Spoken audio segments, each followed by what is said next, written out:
Breaking news. Suryapet జిల్లా కేంద్రంలో దారుణం. ఫీజుల కోసం విద్యార్థులను ఇబ్బందికి గురి చేస్తున్న కాలేజ్ మేనేజ్మెంట్. సూర్యాపేట జిల్లాలోనే అదో పేరు మోపిన బీఈడి కాలేజ్ మరో 2 రోజుల్లో సెమిస్టర్ ఎగ్జామ్స్, మొత్తం ఫీజు చెల్లిస్తేనే హాల్ టికెట్లు అంటూ విద్యార్థులను వేధిస్తున్న మేనేజ్మెంట్.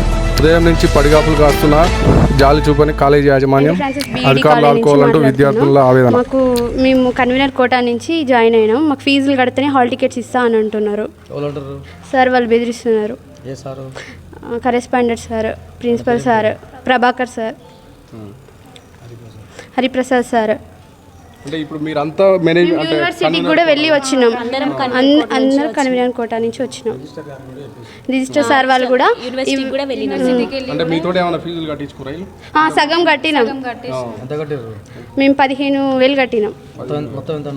29. ఇందులో కాలేజీలో చదువుతుంది. ఫీజు మీ పాప ఇంకొక సంవత్సరం ఇదే కాలేజీలో చదువుకోవాలి, గుర్తుంచుకొని నన్ను కరెస్పాండెంట్ గారు బెదిరించారు. ఇంకొక సంవత్సరం ఈయనే ఉండాలి, నువ్వు ఏ రకంగా ఎట్లా మాట్లాడతావు అని చెప్పేసి. నువ్వు ఓవర్ అసలు పేరెంట్కి నేను కాలేజీలో జాయిన్ చేయడానికి నేను కావాలి, ఫీజు కట్టడానికి నేను కావాలి, ఈరోజు హాల్ టికెట్ లేదు ఇవ్వట్లేదు అడగడానికి వస్తా అంటే మీ పాపనా నీకు పుట్టిందా అని మాట్లాడిండు సారు. నీకు పుట్టిందా అంటే గార్డెన్కి అడిగే హక్కు లేదా? సార్ పేరు నాకు తెలియదు, ప్రభాకర్ సార్. నీకు పుట్టిందా అని అడుగు అంటే నీకు పుడితేనే అడగాల. నేను చెప్పిన ఆల్రెడీ మా మరదలైతే నేను గార్డెన్ అంటే నీకు పుట్టిందా, నీకు పేరెంట్ అని అడిగిండు. అంత ఎట్లా అవమానకర భాషలో ఎవరిని పిలిపిస్తారు, పిలిపిరి ఏం చేస్తారు చేరి మా తీరింతే అని చెప్పేసి ఫీజు కడితేనే హాల్ టికెట్ ఇస్తారు, లేకపోతే లేదు. నేను అడిగినా ఇప్పుడు మా ఒరిజినల్ సర్టిఫికేట్స్ అన్నీ 15 ఏళ్ళు కష్టపడి చదువుకున్న ఒరిజినల్ సర్టిఫికేట్స్ అన్నీ మీ దగ్గర ఉంచుకురు కదా, మీరు ఎందుకు ఉంచుకురు మీ దగ్గర అంటే మా మీద మీకు నమ్మకం లేకనే ఉంచుకురు కదా. సరే మేము కూడా ఏమనుకున్నాం, మేము కాలేజ్ ఫీజు అయిపోయేంత వరకల్లా మాకున్న ఫీజు స్కాలర్షిప్ రాకపోతే మా ఫీజు కట్టేసి మా సర్టిఫికేట్ తీసుకెళ్తాను. మేము కాలేజ్ మా తరపు నుంచి ఇచ్చాల్సింది డిగ్రీ నుంచి ఓన్లీ ఒక టీసీ ఒకటి ఇవ్వాలి మేము జాయిన్ చేసుకోవడానికి. మీరు మళ్ళీ టీసీ ఇస్తేనే మేము వేరే దాంట్లో జాయిన్ అవ్వడానికి. మీరు టీసీ ఇవ్వలేదు, మా ఒరిజినల్స్ అన్నీ మీ దగ్గర ఉన్నాయి. మాకు అసలు నమ్మకం లేదు మీ కాలేజీలో ఒరిజినల్ సర్టిఫికేట్లు మీరు ఉంచుకుంటారా, అమ్ముకున్నారా, యాడేసారు లేదు. మా ఒరిజినల్ సర్టిఫికేట్ మాకు కావాలని మేము డిమాండ్ చేస్తున్నాం. మా సర్టిఫికేట్లు మాకు తక్షణమే కావాలి. మేము టీసీ అడగట్లేదు, మాకు ఒరిజినల్సే మాకు ఇవ్వండి.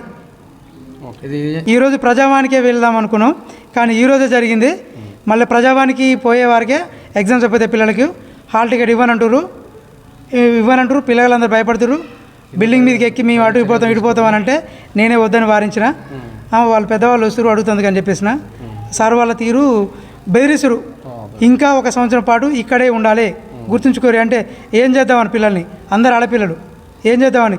సమాజంలో ఆడపిల్లల రక్షణ లేని కాలంలో వీళ్ళు ఇంకా సంవత్సరం మీరు ఈ కాలేజీలో ఉండాలంటే అసలు ఆ ధోరణి ఏంది? నాకు మండలం గాంధీనగర్ గ్రామానికి చెందిన సెయింట్ ఫ్రాన్సిస్ బీఈడి కాలేజీలో యాజమాన్యం యొక్క తీరు.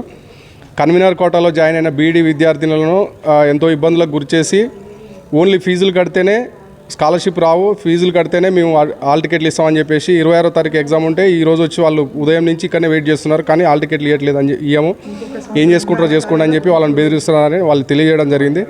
దయచేసి మండలాధికారులు, జిల్లా కలెక్టర్ గారు, డిఈఓ గారు ఈ కాలేజీపై తగిన చర్యలు తీసుకుని విద్యార్థులకు న్యాయం చేయాల్సిందిగా కోరుతున్నాం.